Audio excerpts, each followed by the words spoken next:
Hello, everybody. My name is James Martinez. I'm a media ecologist, and I'm most well known for being one of the original NKL for whistleblowers. I was a working colleague of the late Walter Boert, who wrote the original 1978 version of Operation Mind Control, and I worked with him until his departure and took over his work. And I'm most well known for that, as well as my interfacing with a lot of governments and government employees and people inside the, shall we say, national security area that determine what and how they're going to deal with public. So it's kind of a brief overview. I mean, it's way more than that, but I hope that helps you out.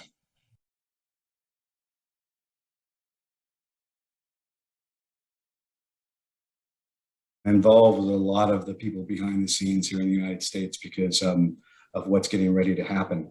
I'm basically have not been in the press or talking in radio or doing anything like that for quite some time because previously when I was in radio and doing a lot of personal experiences and private meetings with people regarding what was going on, I took a break from all of that and did some other things that were quite historical because of what's going on behind the scenes, which people really do not have a clue what has been done to them. I'm kind of the guy that comes in to help people unlearn what they've learned. Kind of like the same job as somebody that goes in and does deprogramming for cults. That's the easiest way I can put it because what's happened is essentially a very long-term game plan of shaping human perception, controlling culture, basically hypnotizing through the technological environments a position of where we are today, which is basically kind of a somnambulistic sleepwalking state of people that have almost essentially relinquished their rights as sovereign beings. Literally, this is a spiritual issue at the heart of the matter. Let me just first say to everybody in Australia, you are not alone. Yep. I am absolutely disgusted and horrified what I've seen over there. Yep. I am very concerned. I have friends all over the place there. Yep. Very concerned. They have children. They're on budgets, all the normal things, the daily life they have to take care of in society. I'm very well aware of what is going on over there. And I'm also very well aware that they've recently reached out to colleagues of mine that I know in SOS, like help us, we're in trouble, a very sincere cry out for help. And that's come over the media environments here for about a month or so because it's escalated badly. Yeah. But I have to say to everybody in Australia, because I'm just going straight to that first, because as far as I'm concerned, the whole world should be looking at you because of the fact you've got authority versus truth clashing. Yep. And the problem has been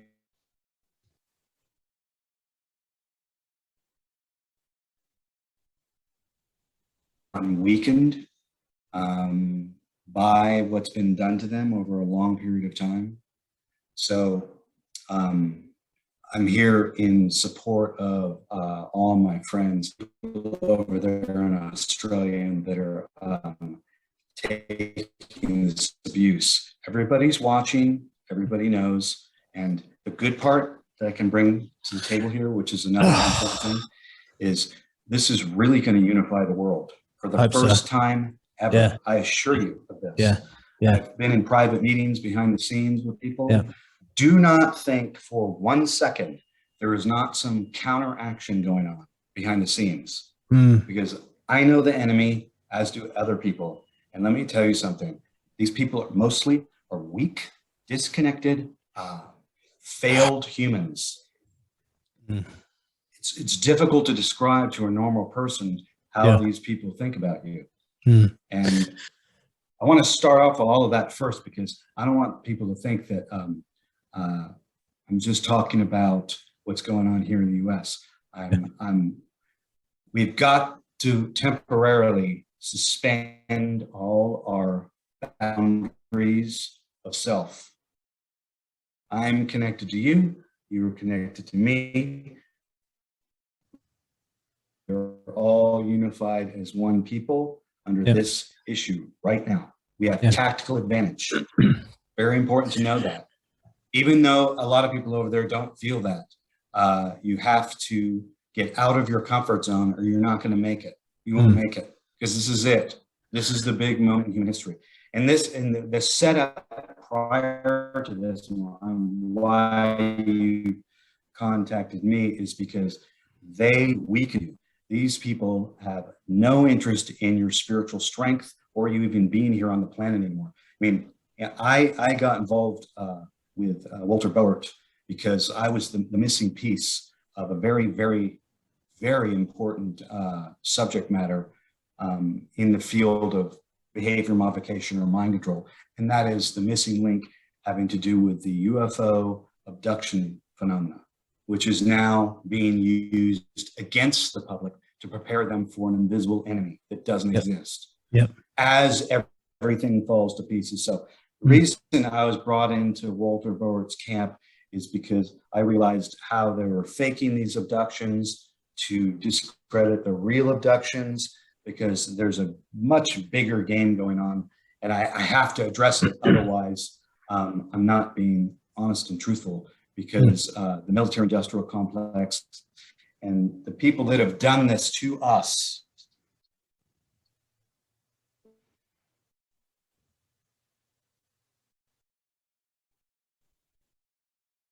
population, but more importantly, I heard all the plans, which seems like total science fiction at that point in 1990, when I heard that they were going to reshape and divide the country into basically a psychological warfare situation where hostility would be amplified and presented and encouraged in most cases to get us into this position. So I have a lot to say on the matter, because ultimately, you know, there's a saying I say here in the US, it's not how you play the game, it's how you place the blame. And the real person you have to blame for it is yourself. Because this includes me too, because I'm not, you know, personalizing on anybody specifically. People are not involved with their local legislatures. They kind of let somebody else take care of it. And those days are over. You have to get involved locally with all your local police. You have to find out what do people stand for? Who are they? What do they know? What don't they know? Well, I heard you say about the cognitive dissonance. And that is very bothersome to a lot of people, because the person that's the messenger, such as yourself, they get angry with you because you altered their perception for a minuscule amount of time. And they flip back and then respond in anger to you personally, without listening to what the content of your message really was and where that is derived from. Because ultimately, you know, perception is a gamble. It's always a gamble. And people's consciousness at this current state where we are in our evolution has been altered dramatically. Your children that have been in front of iPhones, they don't operate like you. Their brains are different. Their central nervous system is different. Their programming is different. Their emotions are different. All of this was planned very long time ago. That's what's alarming to me when you see now one of the words that they're using is stay safe. And it's everywhere. It's like it's on our phones now on the network. Yeah, they're like, commanding. Yeah, like hashtag stay safe. It's like stay safe, stay safe, stay safe. Let's do the first thing, the most important thing, which they did, which was brilliant. Let's just get it over with. Everybody in Australia and everywhere that hears this, stop.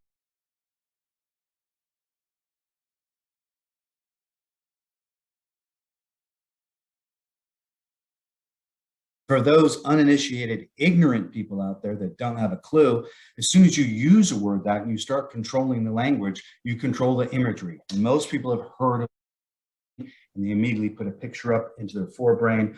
Oh, this is supposed to be medicine that helps me not get a disease. And that's the basic imagery that us civilians that are not doctors get when that word is brought up, because we've all heard it at some point in our life.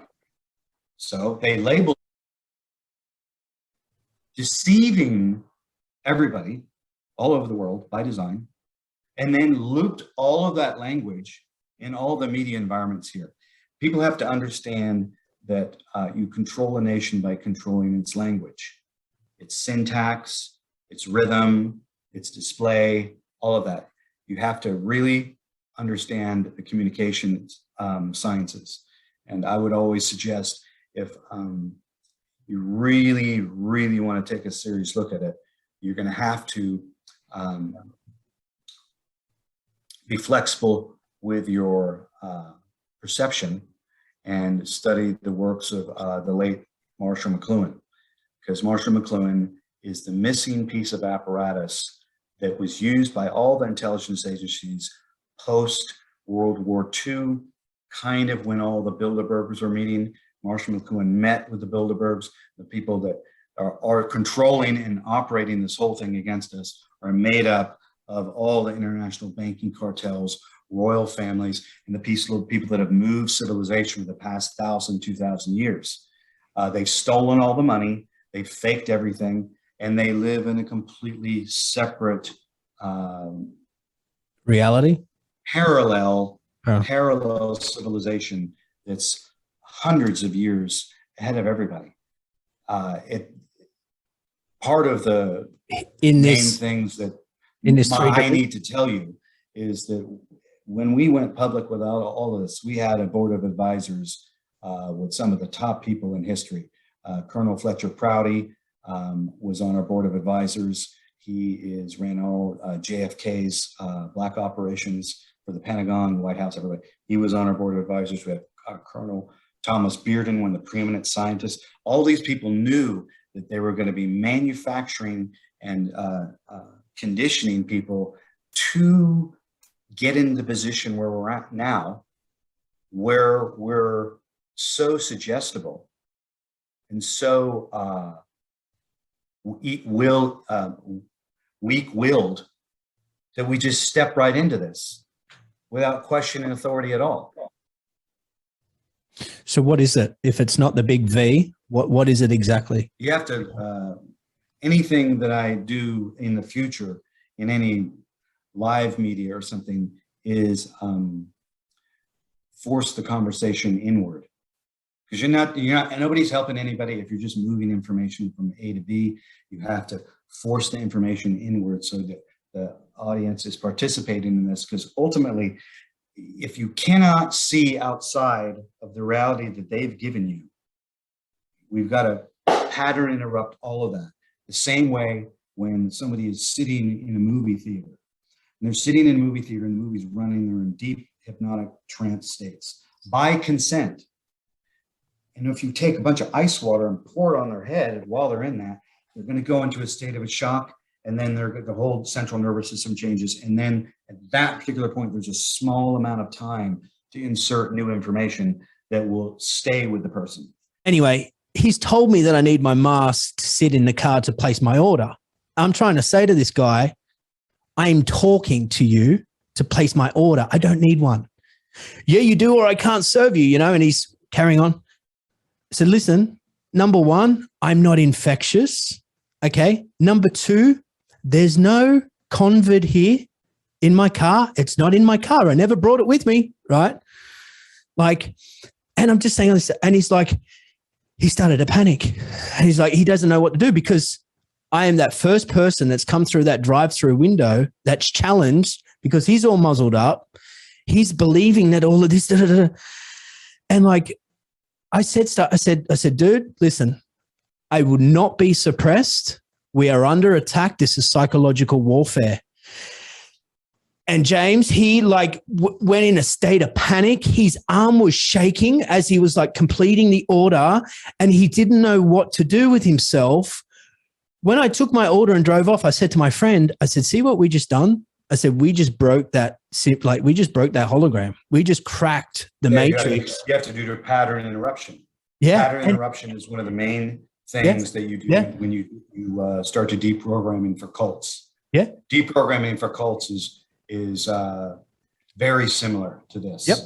And there's certain methods to get to that. You've got to interrupt the person's pattern because they're running a record.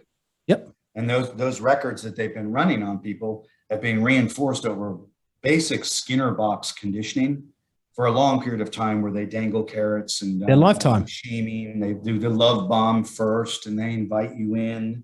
Then when they can access all your strengths and weaknesses, then you have people sent in to go in and manipulate those strengths and weaknesses. Then authority figures come in, and then incentives come in, and the whole thing comes in so that you do it by consent almost. That you almost fall right into it because it's a smooth entrance. And then once you're in, you try getting out. Either the cult programming is reinforced, so you don't want to get out, which is a lot of people, and then, or it's done to a certain point where there's a small little section of an escape method for somebody getting out of a cult, which allows them an override of their voluntary consent. See, they've got to get everybody in a position of receivership. And when you're in a position of receivership, they've already pre-played all that. And most people have not questioned authority for most of their lives. They've taken authority figures to be somehow better than they are. And they're not. They're not better than you are. Do not look up to any of these people. Don't look down, look across. That's where they are. Look them right in the eye. They know what they are doing. One of the most important things that I see over there is this unbelievably gaslighting, like to a new level, like I can't even believe. Yeah. Like I'd walk around the streets there and said, look, get it straight. The sky is red. Okay. It's red. Why? Because I said so. And then, but if you do it with enough force, and if you do it in a collective position where everybody's physiologically tied into the emotion, because the emotion is what's driving gaslighting and the authority figure. Because people don't question authority, they just presume if somebody's in an authoritative position, they're somehow better than you or an expert in some position of that. But your intuition, the original thing that you had when you were born, this is what it's for. You're supposed to be using this and be using have tactical advantage over the people that are doing this. So you've got to question authority. Like I see the videos of people confronting with the police. And when you're confronting with the police, the first thing you want to do is yield. You don't want to clash. You want to engage them, put them in a transderivational search. Most of them that are doing what they're doing were chosen for that specifically, for starters. You're right, scared. They're dumb. They follow money and they're whores for the job. They don't have any self-esteem per se, and they're put in these positions. So the only way you're going to get through to somebody like that is to interrupt their pattern entirely by engaging them to do some kind of transderivational search that's not rehearsed in their head, because they say the same lines to everybody, right? Yeah, it's the same thing over and over again. You've got to break these patterns up before you can even inject in anything. Because frankly, they don't want to be doing what they're doing. They don't want to be doing that because they're going to be dead too, and they don't realize it yet. They're just being used like they use everybody. All those police officers, including here, over there, they're getting used. They better pick a side right now. It has nothing to do with status and all to do with spiritual integrity. That's what it's about. It's spiritual integrity. Yep. And I know people in Australia are completely conditioned differently. All countries are. Mhm. You've got to be able to you've got to undo your conditioning and question it. This is your big moment for the whole world is watching. And we know that they're sending the pictures out that they want us to see. Mm-hmm. I already know because I know people over there and I know people that are doing stuff behind the scenes over there. And you've got to examine your own perceptions, because those perceptions that you do have, people behind the scenes as early as the 50s were planning to control your mind and control your perceptions. And they did it over a very, very long period of time. So much so that what's been done to you is completely invisible. Most people are media casualties. They don't even know what's been done to them at all. They just presume like these, these things are their friends. They were not set up for you. They were out to enslave you, put you in here. Yeah. I believe that the technology with all of that and the handheld device now is just, with the algorithms, that it's also, like say, for example, you become what you consume. So I believe that if you're seeking something, that I think that the phones are so connected to us now where they can steer us down the rabbit hole into creating sort of an augmented reality and steering us into sort of what we seek. So it's like, I can go down this rabbit hole of doom and gloom. Like, I've seen all the stuff that's happening through Australia with the police brutality, and I tell you, it's not nice, okay? But this is where the trap is. Like we went through a military checkpoint yesterday, and then I also ended up getting 500, probably about 400 kilometers out. I took a wrong turn and I went through a little police RBT and I ended up getting done because we're not meant to be past 5 kilometers, 10 kilometers. I ended up having an altercation with the police myself yesterday. And,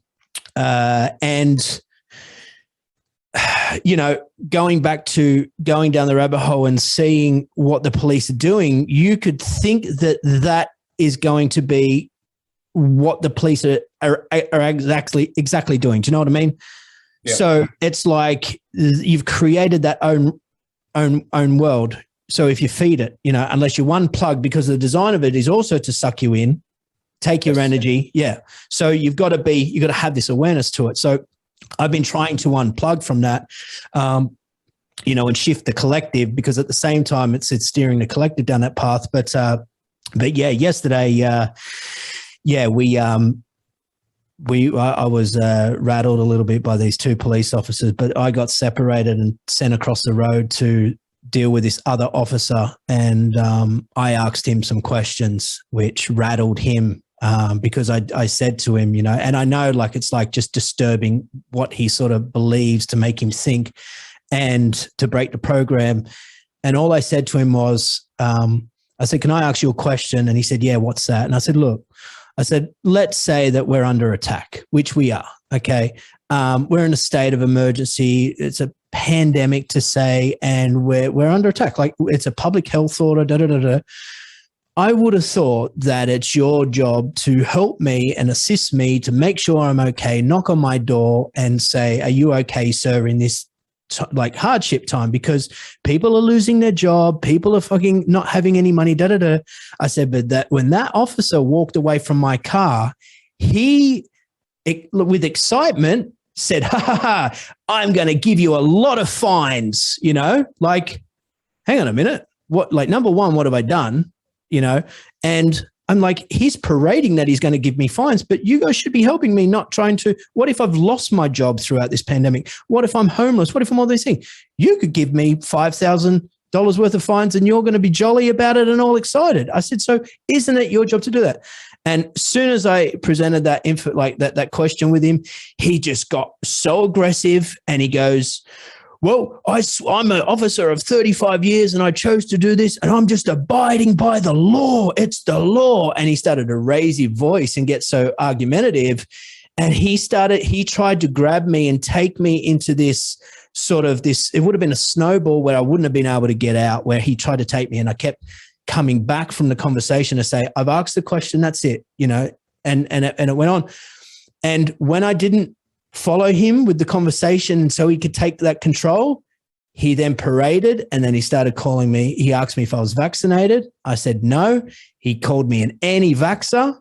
And then he yelled to the other officer on the other side of the road. He goes, he's not vaccinated. He's an anti-vaxxer. And they just started this whole parading, and like they just sort of ganged up. And I just knew, you know, because I seen everything on the street, people getting shot with rubber bullets, spear tackled, bloody head. I'm like, get out of it, get out of it, get out of it, get out of it, play dumb, and just, you know, and yeah, it's in full effect. The police officer yesterday turned against me because of the media programming, the subliminal programming, and yeah, it is so scary that it's happening right here in front of us, and people aren't aware of it. I know. I when I found out in 1990 the plan of how they were going to do it, I really, at that time, I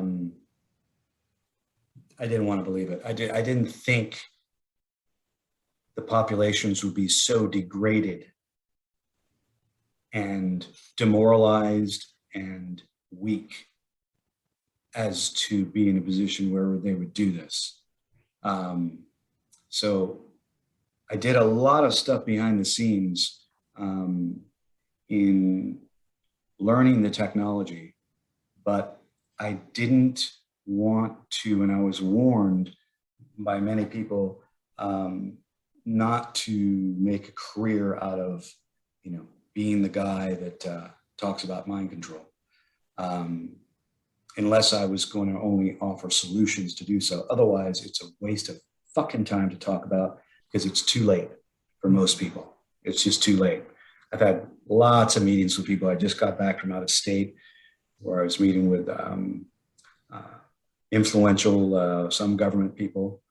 And everyone agrees that if you, the individual person, whoever's listening to this, doesn't get what the fuck is going on right now, it's too late. It's too late.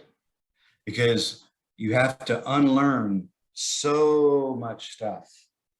You've got to get rid of all your biases. You've got to literally suspend all your knowledge and admit to the fact that you've been fucking played hard. It's your own goddamn fault for being in this position. And that's it, because there are many, many, many people that were telling the public. We were in terms of mind control and child abuse, we were the first really to prove that they were using these technologies and they were operational, hence the word Operation Mind Control. It was active, they were using it, and they were using it to shape culture, make it a much bigger functioning type of weaponry where they can control people and then at the same time have them go against each other over long periods of time. And then using technology to further divide people, weaken them, and disinform them over long periods of time. Because I hold responsible this country here, America. We are responsible for all this shit. And we're the ones that are supposed to be fixing it. And frankly, between you and I at this particular time today and this date, we haven't done jack shit enough here to really deal with the power of speech. Nobody's been arrested. Nobody's been arrested. They run around doing whatever they want to do, and then nobody gets arrested because the whole system is broken, it's totally corrupted, and it's all blackmailed. Everybody in positions of power are all blackmailed. That's how they've done it. That's how they've gotten control and how they've gotten people to be so obedient when they know what they're doing and they know they're committing genocide and they know that they're depopulating and they know that they don't need you anymore. You're not part of the workforce. They don't have any use for you. They're bringing out robots. They've got all the technology you could ever dream of to fix everything. You're not invited to this party. This has been planned for, it's in the scriptures. It's in, we foretold it. We told a lot of people and warned people. I mean, they think I don't know the numbers of people, how many people have died, because I don't listen to the numbers, but 80,000 children go missing in the United States, and that was in 1990. 80,000. And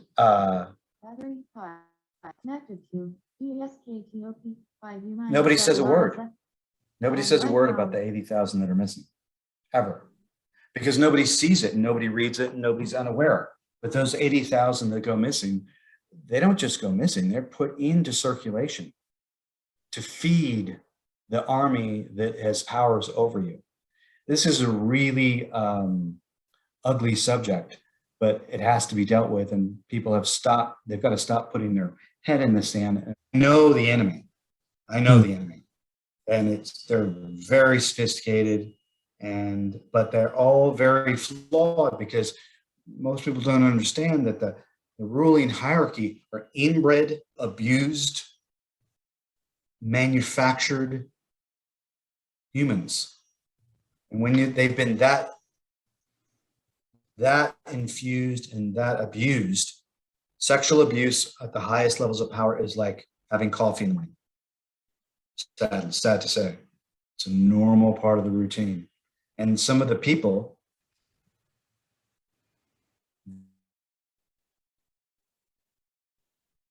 that are involved directly, you deal with the public. Like, I always give the example of the most obvious, and a lot of my colleagues are aware of this, and psychologists and psychiatrists that I speak to, is this man, Barry Soetoro. Barry Soetoro is the real name of Barack Obama, who was raised by a transsexual, a Black father who was Frank Marshall Davis, and his white mother. So he grew up in an interracial family, was abused as a young child by a transsexual, and was broken way before you or I ever heard about him. And it's exactly those type of people that you can compartmentalize an identity and condition into literally having a walking Manchurian candidate that walks, talks, and chews gum, and is very nice to everybody, and smiles and kisses babies, and compartmentalize that behavior and then put it out on the world stage. And these are a lot of your public employees are compartmentalized that from child abuse. And one of the things is the effects of child abuse is to be able to create a person like that is obedient, that because he loathes Black people, he hates Black people, he has zero or little empathy whatsoever. His real personality that you see on TV is highly compartmentalized. It's not real at all. I don't think the normal person, even if they had the chance to meet, could meet with the core personality. It's been almost destroyed. I think younger Barry, I think he can be found. I would have to meet with him privately and probably go into an altered state with him, because he can't be himself, because he's been broken so badly. And now, he pair bonded with a man and got together with a man. And people in the intelligence community and the government know the guy is bisexual, gay, and has been for a long time. But they wanted that type of person in there, controlled. And he is like the Rolls Royce version of somebody that's not even real. He appears to be real. He says all the right things for the bankers and everything, but that's not the real guy. So you have a whole section of leadership that people see all over the world. And these people are all broken, failed males and females. They've been abused. And one of the effects of abuse, because this is the most important part, is the abused will abuse, guaranteed. It's part of the mechanism. When the central nervous system is ruptured, it snaps in half, the brain goes into red alert, and the brain protects itself from the trauma that it just had, and it literally snaps in half. It's circuitry inside the synaptic jumps between dendrites that determine the choices of a linear personality. When that's busted up, you have fractured people. And then when the fracturing takes place, then you have people that one of the effects of it is non-empathy. Yep. Non-empathy. Well, that's like our leaders. They don't give a shit if you're living or dying in front of them. It's over there. It's not, because they lost the ability to have their own feelings a long time ago. So years later, this is what you get. You get authoritarian, control freak assholes who fucking run the world. That's what you get. And that is what you get when you cannot protect your children. You cannot protect your children, and they're killing themselves and they're vanishing from the face of the earth. Guarantee the culture is already finished. Yeah. And that's what's happened. Yeah. That's what's happened. Well, I think it's like 5 of the main people we're meant to be speaking to here in advice don't even have their own children. You know, our health minister, Kerry Chant, I think her name is, she has no kids. The Queensland Premier, I don't know if it's her or somebody else, she has no kids. The one that just resigned, she has no kids. And all of them, you look in their eyes, there's no emotion, there's no empathy. Nothing. They don't care. And you can see it. And you even see it in Kamala Harris's, you know. You see it in her eyes, you know. And you know what? You said that about Obama. And I don't know how you're doing for time, but I did want to just touch on just 2 things. You just answer them real quick if you're running out of time. But it's funny how you said that about Obama, right? You know, America's first black president was the reignited the black slave industry when they dismantled Libya. Right. And he don't give a damn about black people at all. Black people know that about him. And I just spoke to a gentleman 2 days ago that went to school with him at Harvard. Knows the whole story. About his whole fake life and what happened to him. I mean, he's a victim, really. A little tiny piece of me has empathy for him because he didn't have a shot in hell. He's a broken, failed male. Yeah, he talks well. He talks well. That's it. You know. That's it. Yeah, that's it. And it's funny, you know, like it's funny because when all this broke out last year, you know, with COVID coming out, I just stopped and the last 20 years just flashed over my eyes. I'm like, hang on a minute. Every time there's an American president, there's a chaos, crisis. Bush first term, 9/11, right? Not first term, but first 12 months. In the Bush's second term, you had SARS. 2008 financial crisis. Coincidentally, who's going to save us? Barack Obama, because of his Wall Street ties. You know, then rolling into Obama's second term, then the announcement of the getting Bin Laden, and then what coincidentally happens after that? The rise of ISIS. You know, and coming into 2016, you had sort of Trump's presidency, but there was nothing really on a global scale that happened where you could sort of tie it in together. But you could see coming into 2020 that you know, another chaos in the world was to dismantle the election, you know, to get Biden in, but to sort of point the blame at him. So there was like this pocket where nothing happened for sort of 4 years, you know, in the world where you've seen it in history, you know, all these events take place where it's always election time, you know, and you can see that they're all the puppets, proxy puppets to suit this globalist long-term agenda. Correct. I'm here in Australia, man, in a place that's just like I don't know why I pick it up. I see it, you know, I tap into it. Like I feel the break in this sort of the red and blue, the polarity of it all, or the duality, I meant to say. But you see these 2 timelines at play, dark and light, you know, psychological warfare, war on the conscious, war on the human spirit, and then just this playing out, man. And I mean, like, I don't know what I'm tapping into. I don't know what I'm tuning into to be able to see it and unplug. I don't know whether it's because I've just disconnected from it. You're going through the ascension process. Oh, well, I hope so, because no, you are, because you're aware of it, and your life is at stake. What do you mean by that? You're being threatened for existing. Why? Because some people decided to say "fuck you" and get rid of you. It's real simple. It's right in your face. Nobody's going to get out of this. Everybody individually is going to have to face this and decide where they stand, and they're going to have to take their right to exist, the right to be in alliance with their spirit, and their right to be a sovereign individual being. Well, people have to go back to civil rights and human rights in front of this, because this has nothing to do with some health scare. It's I know. basically psychological operations designed to